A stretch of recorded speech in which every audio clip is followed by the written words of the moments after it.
This is lecture number 6, and we are going to complete LO2 today. That's 2D1. It says evaluate the approaches different organizations have taken in response to legislation, regulation, and guidance. First, focusing on the command verb. Whenever it comes, evaluate after giving the definitions and examples.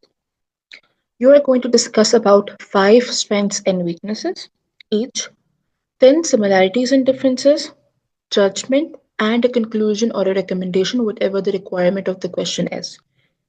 And everything is going to be according to the indicative content points and suggested evidence. This is how you fulfill the requirement of the command verb description.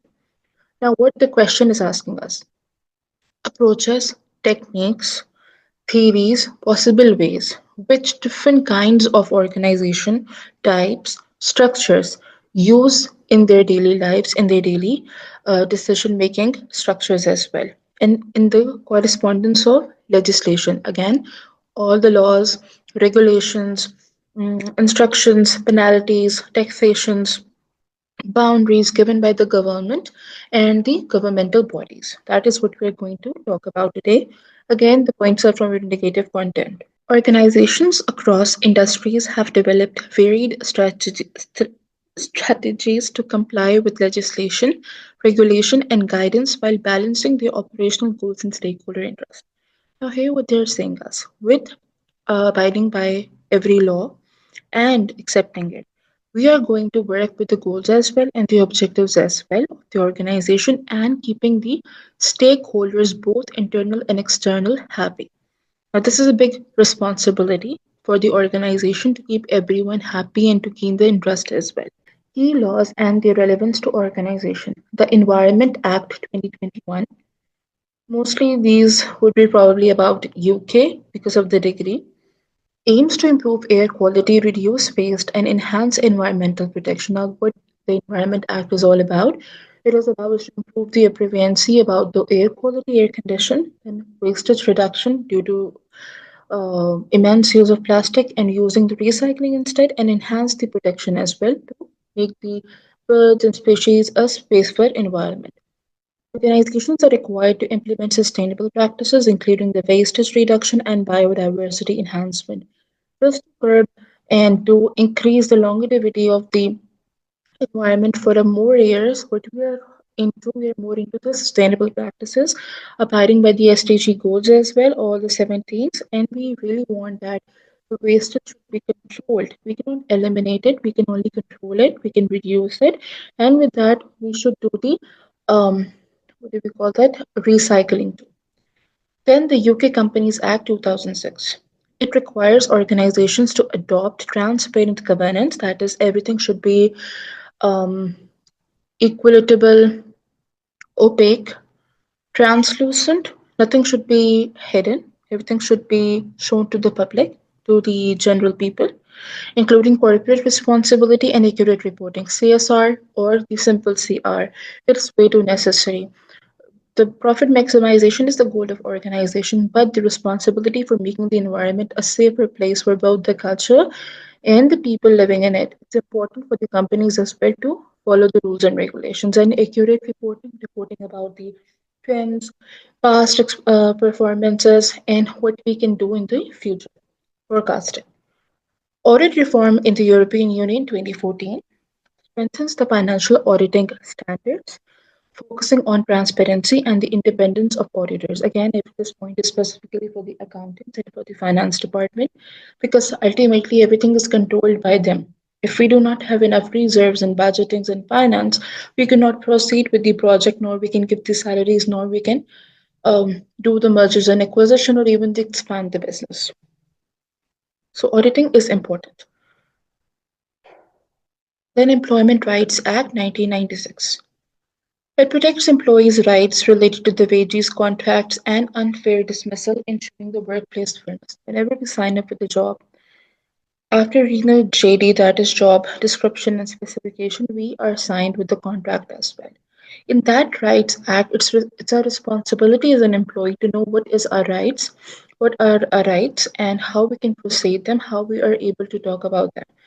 And these are related to it, like wages, what will be Will it increase after a certain time period, after a certain month or not? Or you will get a daily basis or hourly based payment contracts, whether it will be for 6 months, 2 years, 5 years.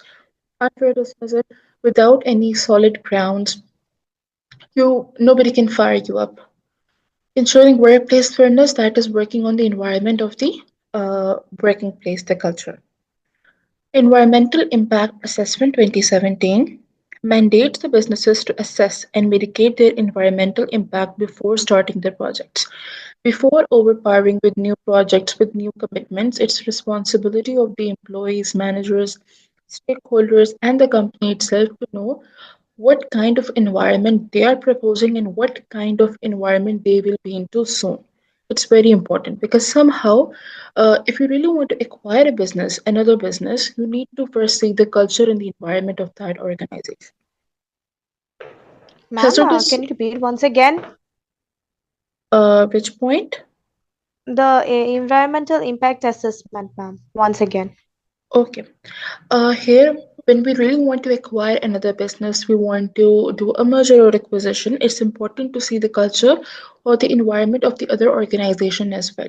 Why?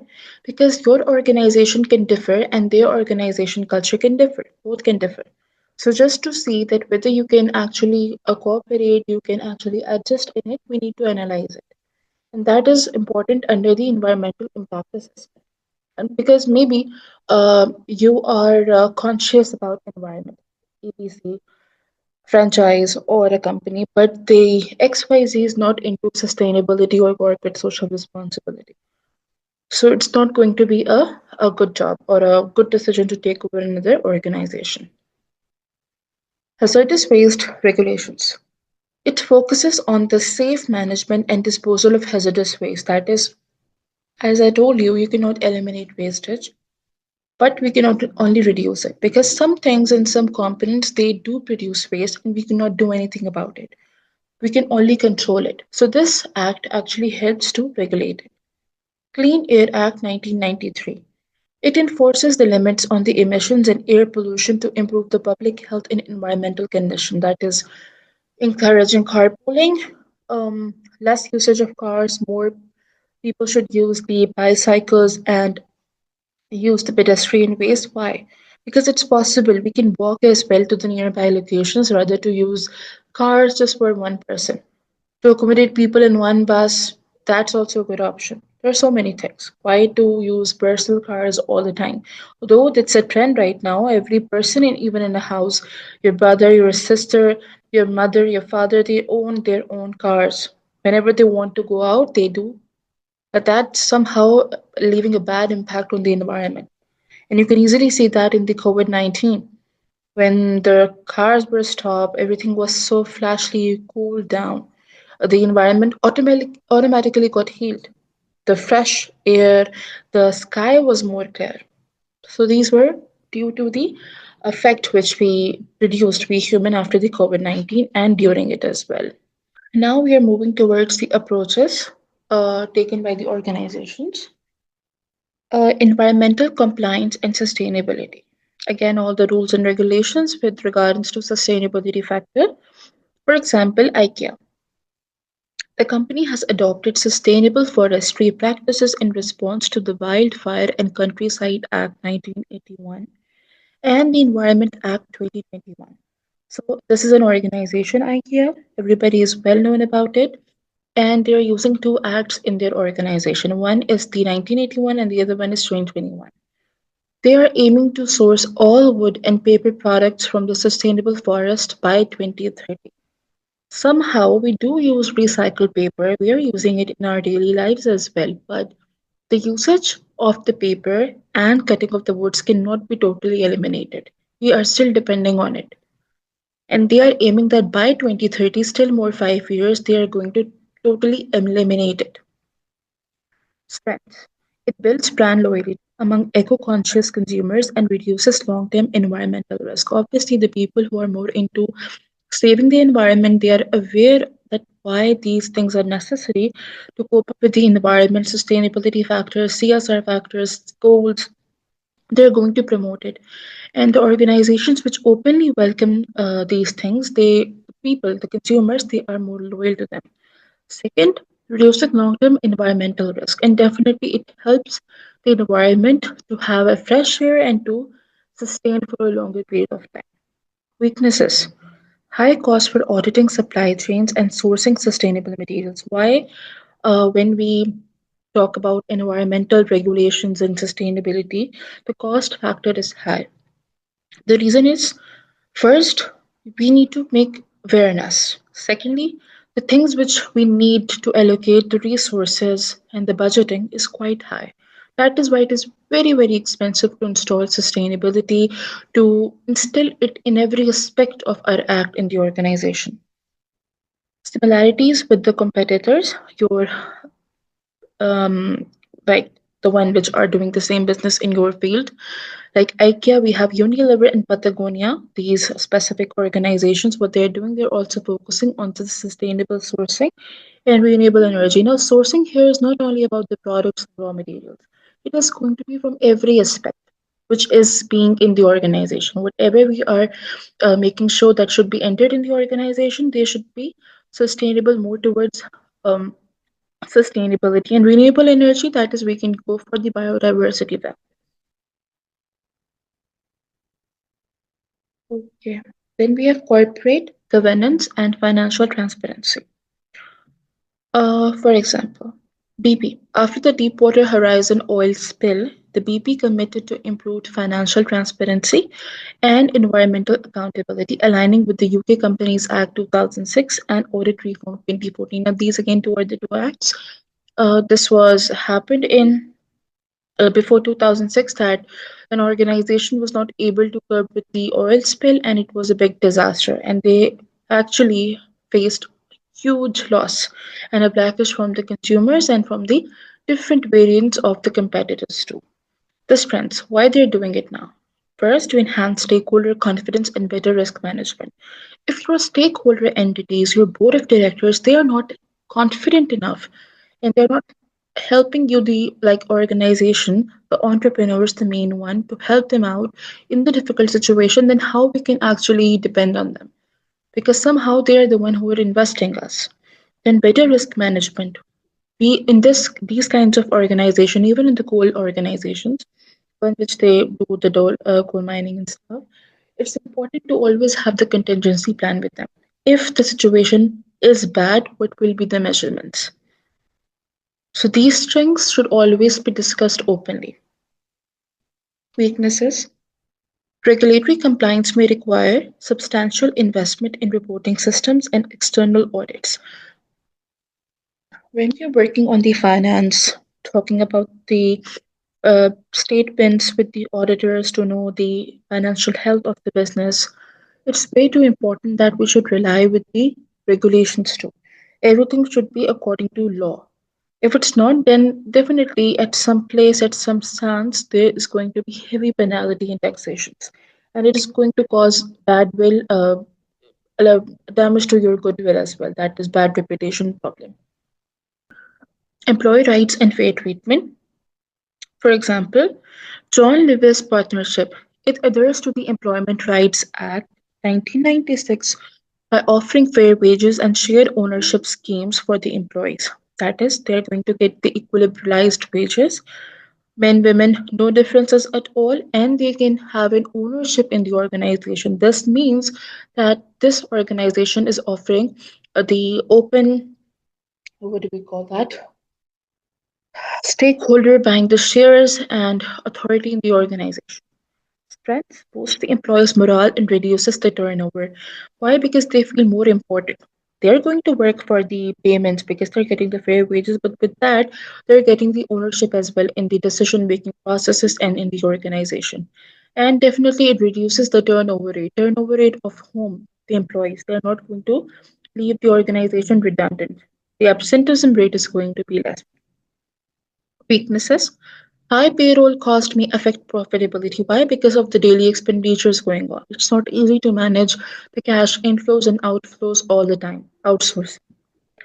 Differences across the sectors. Retail companies like John Lewis focus on employee engagement, while tech companies like Google emphasizes the flexible working policies according to the mood. likes and dislikes of the employees. Google changes its atmosphere. They work on the creativity of the employees as well, and they're working and they're making sure that these people, the employees, work for their organization too by heart.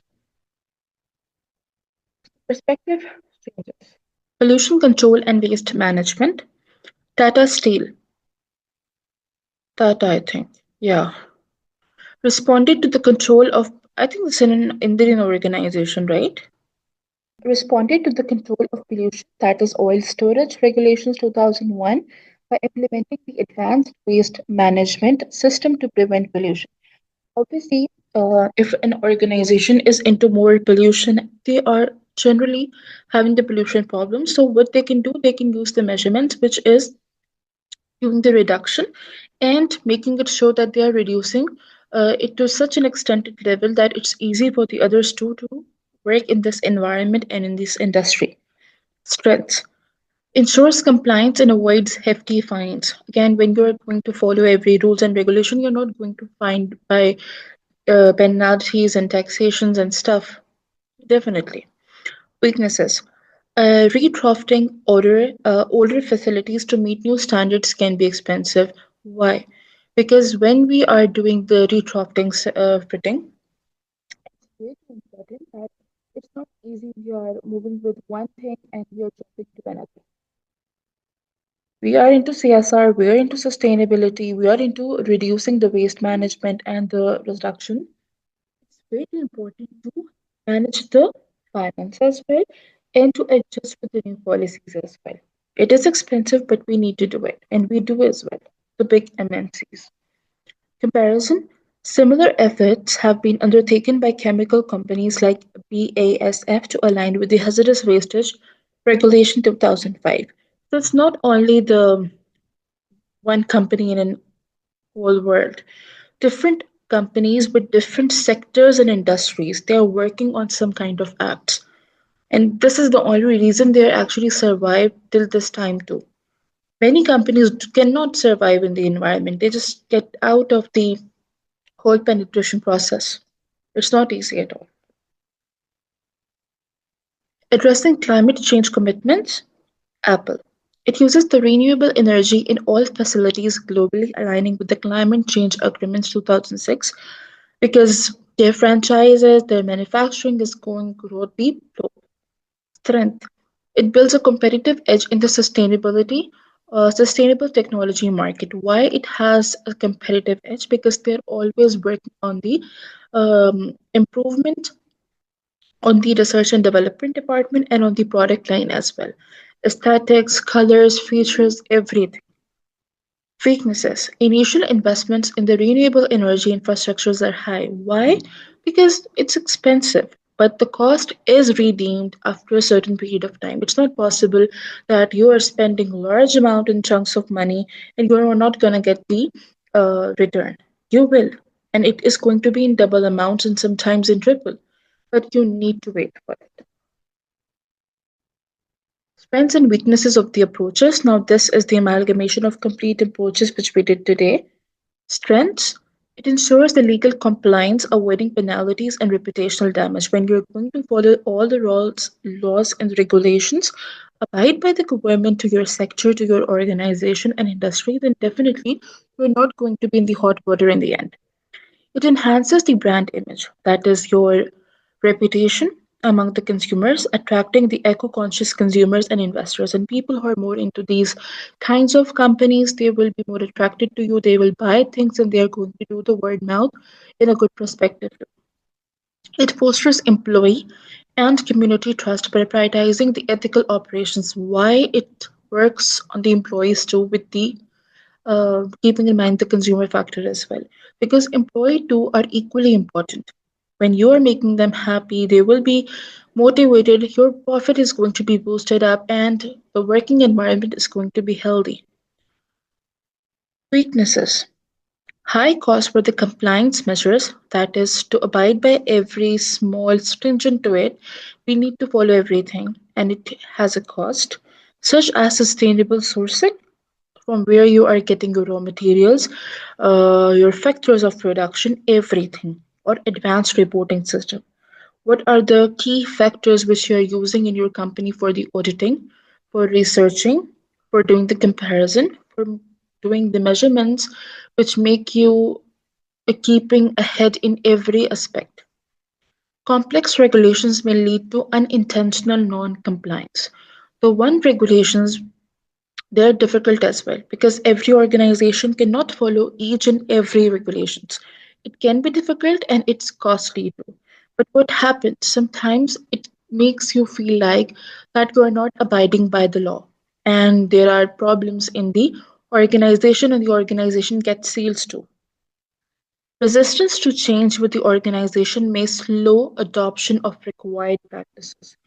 When the organization is not culturally happy and welcoming, then it's going to be very difficult for the organization, people working in it, and the board of directors to adapt with the new changes. Because you really want to thrive in this industry with these new commitments, then you need to change. And it doesn't mean that for straight 6 months or 6 years, the opportunities, the methods, the steps, the approaches is going to be same. It can change readily.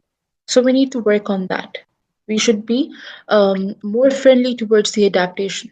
Similarities and differences across organizations. Most organizations prioritize compliance to avoid legal penalties and reputational risk. The same thing again, because somehow these two are very important thing. First, to make things abide by the laws, and secondly, to avoid the legal penalties. Environmental regulations such as the Act 2021 are universally acknowledged by large corporations like Unilever, Nestle, and Tesla. Now, this is not for one organization, this act. Big companies, they are all into Environment Protection Act 2021. Everybody is going to use that, the one in which they are MNCs, big companies. Employee focused companies like Google and John Lewis share a commitment to workplace rights. That is, they are known for these things that they're going to make the employees feel more motivated and happy with each and every aspect by giving them the fringe benefits, allowances, commissions, salaries on time, and everything equilibrized too. However, the difference is resource availability significantly impacts the approaches. Why? Because every approach is going to be different in terms of the resources which we require to fulfill it. Like SMEs may struggle, small medium enterprises, with costly compliance measures compared to large multinational because their reserves, their budget, everything is way too less as compared to MNCs. The risk of reputational damage, consumer loyalty is also high with the MNCs, with these SMEs as compared to MNCs, because they can curb with everything. They can have a control of the situation way too quickly. But these small organizations, they are triggered a lot, and they have a very hard time to strive in this competitive environment. Industry focus shapes responses. Technology firms, IT firms prioritize data transparency, that is the audit reform. Why transparency is important? To show the opaqueness to the world, to the general public. While the manufacturers focus on the pollution control, the one which are actually working on the product manufacturing, each and every component of it, they are working on the control of pollution because they are in the manufacturing department, the production department. Judgment and conclusion. Approaches organizations adopt in response to legislation, regulation, and guidance are critical to ensuring compliance, maintaining reputation, and achieving sustainability goals. Now, all the approaches today we did, the acts as well, they were in accordance to the legislation, regulation, and guidance by the government. Now, when we're going to follow them, it will be difficult, it will be costly, it is going to be mesmerizing somehow to have and to keep the reputation at a good state, to keep the employees happy, and to achieve the goals as well. While strengths include enhanced stakeholder trust, that is, their trust building level is going to be high with the organizations which are working with the sustainability factors and the eco friendly consciousness, and it reduces the legal risk as well, that is, um, competition from your rivals, then a fear of getting exploited by the market. Weaknesses like high compliance cost, that is regulation cost, and internal resistance remain challenges. Why it's a drawback as well? Because it's not easy to change the environment of the company all the time. Few people, few systems are rigid too. The most successful organizations, such as IKEA, now the conclusion part. The most successful organizations, such as IKEA and Apple, embedded the legal compliance with their broader strategies, using it as a foundation for innovation and competitive advantage. But the companies which are already multinationals and they have a good reputation in the market and around the globe, they are going to have big strategies as well. Their reserves are more, their budgeting is more, the finance is more, and the complications are too at the high end as well. But what they are doing, what's the foundation which is making them ahead? That's the innovation, that's the competitive edge, and a USP too. To ensure the long term success, business must balance the regulatory compliance with operational efficiency. Whatsoever the regulations you are following, you are abiding by, it should be instilled in the organization as well in the working daily activities too. Adapting their approaches to meet the evolving legal and societal expectations, and whence these things are going to be acceptable by the people inside the company and outside, it is going to be easy for both parties, producers and the consumers. Both will be happy. So, in this way, it's important to use the approaches, different kinds, which will actually help you to be prolonged in the industry and the market. That's it. For today's lecture, we are done with LO2. Inshallah, from lecture 7 onwards, we are going to work on LO3. Did you understand the essence of using the command verb now? Yes, ma'am. Sorry, ma'am. Can you please repeat? Uh, I said that, did you understand the essence of command verb which I used today in the lecture? That's evaluate. Yes, ma'am. Sorry. Okay.